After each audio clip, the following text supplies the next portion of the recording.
परम पूज्य आचार्य गुरुवर श्री विद्यासागर महामुराज ने जो हाइक्यू हम सभी को दिए हैं, उसमें आज के हाइक्यू को हम अर्थ समझेंगे। संदेह होगा देह है तो देहाती, संदेह होगा देह है तो देहाती, विदेह हो जा। संदेह होगा देह है देहाती, विदेह हो जा। इसका अर्थ यहाँ पर सबसे पहले हम संदेह का अर्थ यहाँ पर समझेंगे। इस संदेह किसको होता है? शंका कौन करता है? संदेह होता है बहिरात्मा जीव को। ऐसा जीव जो आत्मा को नहीं जानता, ऐसा जीव जो आत्मा को नहीं मानता, ऐसा जीव जो आत्मा को नहीं पहचानता, ऐसा जीव जो आत्मा को नहीं पहचानता, ऐसा जीव जो आत्मा को नहीं जानता। संदेह का अर्थ यहाँ पर क्या है?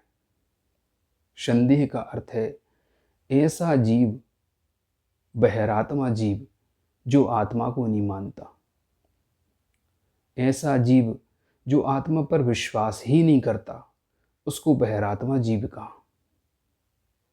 अगर उससे कोई कहे कि आत्म तत्व होता है, आत्मा होती है, तो उसको वो मानेगा ही नहीं। वो तो सिर्फ पुद्गल द्रव्यों को, जो उसको संसार में भौतिक वस्तुएं दिख रही हैं, सिर्फ उन्हीं को अपना मानेगा। बस बाकी इसके अलावा आत्म तत्व पर वो विश्वास ही नहीं करता, श्रद्धा ही नहीं करता। तो यहाँ पर पूज्यवर ने ऐसे बहिरात्मा जीव की बात यहाँ पर कही है जो आत्म तत्व पर विश्वास ही नहीं करता। और आगे क्या कहा उन्होंने? संदेह होगा देह है, उसको संदेह है कि आत्मा है या नहीं।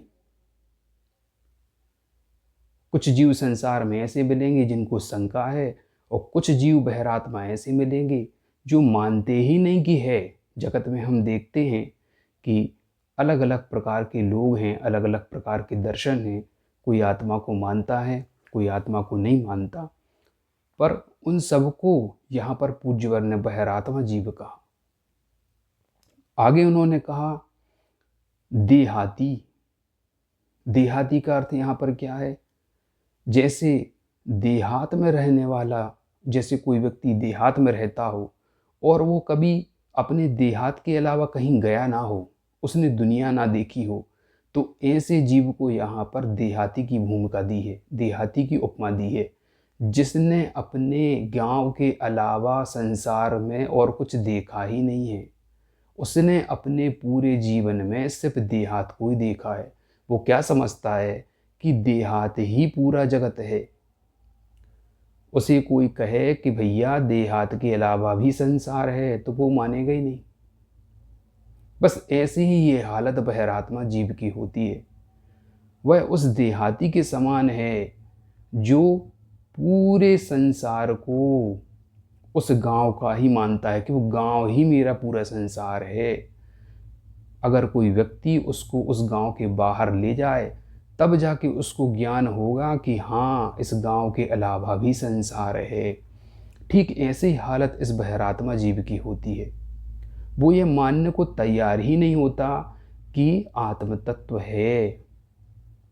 इसलिए यहाँ पर पूज्यवर ने उस बहिरात्मा जीव की यहाँ पर देहाती से करते हुए तुलना करते हुए, देहाती से तुलना करते हुए उन्होंने यहाँ पर ये बात कही है।